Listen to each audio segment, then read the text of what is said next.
Hello दोस्तों, आप सभी का स्वागत है हमारे YouTube channel the Karji board पर। दोस्तों, आज हम इस वीडियो में प्रश्नावली 7.4 के इस प्रश्न संख्या 2 को हल करेंगे। तो दोस्तों, अगर आप हमारे यूट्यूब चैनल पर पहली बार आए हैं तो चैनल को सब्सक्राइब और वीडियो को लाइक ज़रूर कर लीजिए, जिससे हमारी आने वाली वीडियो की नोटिफिकेशन आपको मिल सके। तो आइए हम प्रश्न संख्या 2 को हल करते हैं।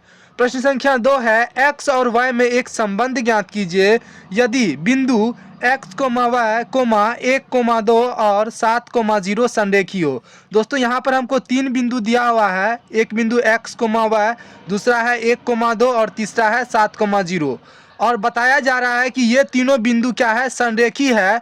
तो उसमें एक्स और वाई का संबंध क्या होगा, वही हमको ज्ञात करना है। तो आइए हम इसको हल करते हैं। यहाँ पे हम प्रश्न लिख लिए हैं और यहाँ पे हम लिखेंगे हल,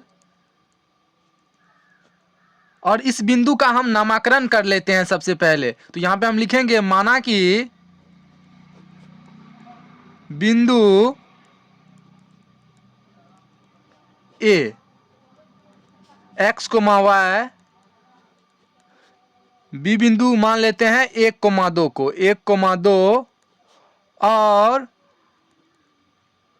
सी क्या है, 7,0 है। हम मान लिए बिंदु ए इतना है, बी इतना है और सी इतना है।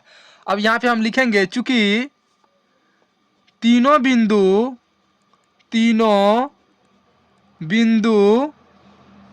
संरेखी है,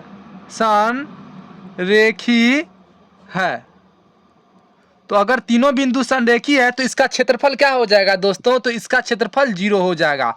इसीलिए त्रिभुज ए बी सी का क्षेत्रफल क्या हो जाएगा, वो हो जाएगा 0। क्योंकि तीनों बिंदु संरेखी है तो उसका क्षेत्रफल 0 होता है, ये आप ध्यान में रखिएगा। तो इसका क्षेत्रफल हम कर देंगे 0। अब इसका क्षेत्रफल बराबर क्या हो जाएगा, क्षेत्रफल होता है त्रिभुज का क्षेत्रफल बराबर 1/2 into x1 into y2 minus y3 plus x2 into y3 minus y1 plus x3 into y1 minus y2 बराबर क्या कर देंगे, 0।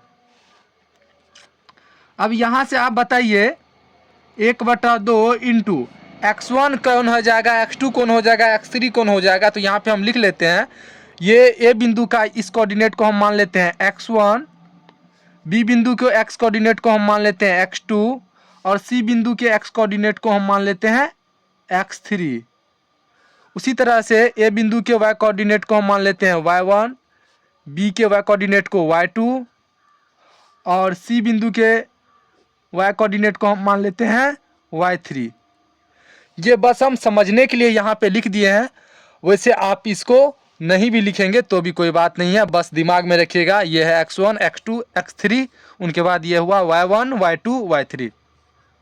तो यहाँ से x1 क्या हो जाएगा दोस्तों, तो x1 हो जाएगा आपको x into y2 minus y3। तो y2 कितना है, 2 माइनस y3 कितना है, तो y3 है आपको यहाँ पर 0 प्लस x2 कितना है, तो x2 है यहाँ पर 1, तो 1 दे देंगे इंटू y3 कितना है, तो y3 है यहाँ पे देखिए 0 माइनस y1, तो y1 कितना है, तो y1 है y प्लस x3, तो x3 कितना है, तो x3 है यहाँ पे 7, तो x3 की जगह हम दे देंगे 7 इंटू y1 माइनस y2, तो y1 कितना है, तो y1 है y माइनस y2 कितना है, तो y2 है 2 बराबर 0।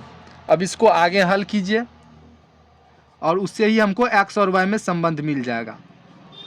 अब यहाँ पर देखिए, 2 माइनस 0 करेंगे तो क्या हो जाएगा, 2 और 2 को x से गुना करेंगे तो क्या हो जाएगा, 2x प्लस 0 माइनस y, तो क्या हो जाएगा माइनस y को 1 से गुना करेंगे तो वो होगा माइनस y ही। तो यहाँ पे हम देंगे माइनस y प्लस 7 को y से गुना करेंगे तो ये हो जाएगा 7y प्लस माइनस 7 को 2 से गुना करेंगे तो ये हो जाएगा 7 दूना 14 बराबर 0। आगे क्या है, 1/2 2x plus minus y plus 7y minus 14 बराबर 0। अब इस 1/2 को जो है हम बराबर के इस साइड भेजेंगे तो क्या हो जाएगा, यहाँ पे लिखिए 2x माइनस वाई और प्लस 7y, ये क्या हो जाएगा, तो दोस्तों 7 माइनस वाई करेंगे तो ये हो जाएगा 6y, क्योंकि एक प्लस में है एक माइनस में है तो ये घट जाएगा। तो 7 में से y को अगर हम माइनस करेंगे तो ये हो जाएगा 6y माइनस 14 बराबर 0। 0 क्यों होगा, क्योंकि 1/2 बराबर के इस साइड आएगा तो क्या हो जाएगा, ये 2 इस साइड भागा में है, इस साइड आएगा तो गुना, गुना करेंगे 2 को ऊपर आ जाएगा और 1 नीचे आ जाएगा, यानी 0 गुना 2/1 होगा। तो 0 गुना 2/1 होगा तो इसका भी वैल्यू क्या हो जाएगा 0। तो इसीलिए यहाँ पे हम डायरेक्ट 0 लिख दिए। अब यहाँ से जो है हम 2 कॉमन निकाल सकते हैं, तो 2 कॉमन निकालेंगे तो क्या हो जाएगा, यहाँ पे हो जाएगा x प्लस 2 तिया 6 यानी 3y माइनस 2 सता 14 बराबर 0। तो ये हो गया। अब जो है यहाँ से फिर हम 2 को बराबर के इस साइड भेज देंगे तो क्या हो जाएगा, x प्लस 3y माइनस 7 बराबर 0, क्योंकि 2 इस साइड गुना में है, इस साइड आएगा भागा में, तो 0/2 होगा, तो 0/2 का भी वैल्यू क्या हो जाएगा 0 ही। तो यहाँ पर x प्लस 3y माइनस 7 बराबर क्या हो गया 0। x और y में यही संबंध हो गया, तो यहाँ पे हम लिखेंगे अतः x और y में संबंध x प्लस 3y माइनस 7 बराबर 0 है। यही इसका आंसर हो जाएगा। तो हमको उम्मीद है कि आपको ये प्रश्न अच्छे से समझ में आ गया होगा। अगर आपको इस प्रश्न में समझने में कोई भी प्रॉब्लम है तो आप हमें कमेंट में ज़रूर बताइएगा, हम उसे क्लियर करने का अवश्य प्रयास करेंगे। तो मिलते हैं अगले वीडियो में, तब तक के लिए आप अपना ख्याल रखिए। Thank you for watching this video. जय हिंद दोस्तों।